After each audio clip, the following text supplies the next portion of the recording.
For those of you who have children who are preschoolers, the way that you can consistently meet their needs is what they need at that time. They need a lot of play.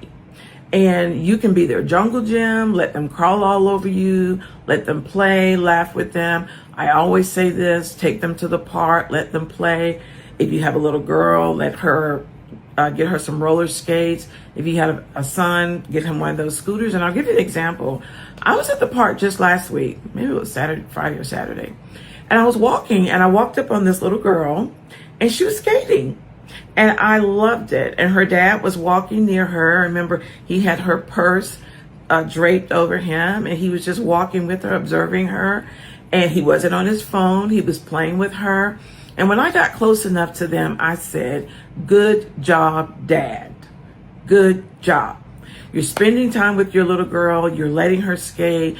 And she was having a ball. She was laughing. She had a little beads in her hair. I mean, I love it. And she was having a good time. She was falling all over him. And that sends the message of love that you are consistently meeting your child's needs. And when I saw them a second time, I said, "Dad, good job." And that's what you want to do with your children. You want to consistently meet the needs that they have of play and having a good time, take them to the park. And as I said earlier in a prior video, you don't want to be on your phone. You want to be consistently focusing on your child. So that's an example for those of you who have preschool students. For those of you who have elementary school age students, the way that you can consistently meet their needs is know what's going on with them. You got to monitor their school activities and see how things are going.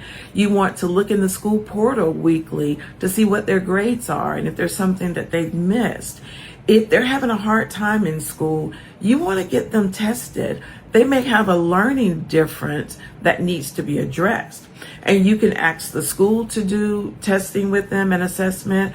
But I recommend getting a second opinion and going to your pediatrician and asking for a referral either to a speech pathologist or a psychologist or whatever you think the concern is with your child. I recommend getting a second opinion. And so that's a way that you can meet the needs of your children who are in elementary school.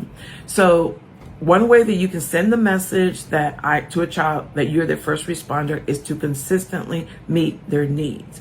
And if you have young children, babies, the way you meet their needs is you comfort them. When they're crying for a reason. If you have preschool children, you let them play, take them to the park. Play is very important for children. And